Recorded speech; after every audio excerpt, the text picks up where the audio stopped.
നമസ്കാരം. ശബരിമല മാളികപ്പുറം ക്ഷേത്രങ്ങളിലെ മേൽശാന്തിമാരെ തെരഞ്ഞെടുത്തു.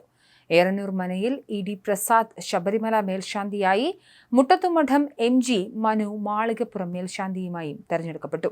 8:15 ശബരിമല മേൽശാന്തിയുടെ നറുക്കെടുപ്പ് നടന്നത്. പന്തളം കൊട്ടാരത്തിലെ കശ്യപ് വർമ്മയാണ് ശബരിമല മേൽശാന്തിയുടെ നറുക്കെടുത്തത്.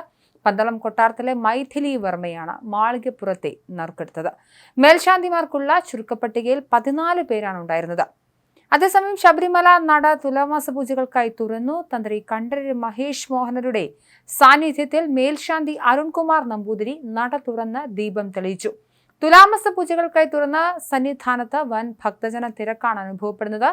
വെർച്വൽ ക്യൂ വഴി മാത്രം ഇന്ന് 1.5 ലക്ഷം തീർത്ഥാടകർ ശബരിമലയിലെത്തും.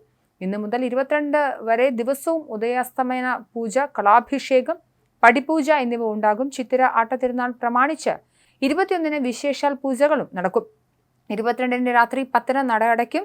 തുലാമാസ പൂജയുടെ അവസാന ദിവസമായ 22-നാണ് രാഷ്ട്രപതി ദ്രൗപദി മുർമു ശബരിമല ദർശനം നടത്തുക. അന്ന് ഭക്തർക്ക് നിയന്ത്രണവും ഏർപ്പെടുത്തിയിട്ടുണ്ട്.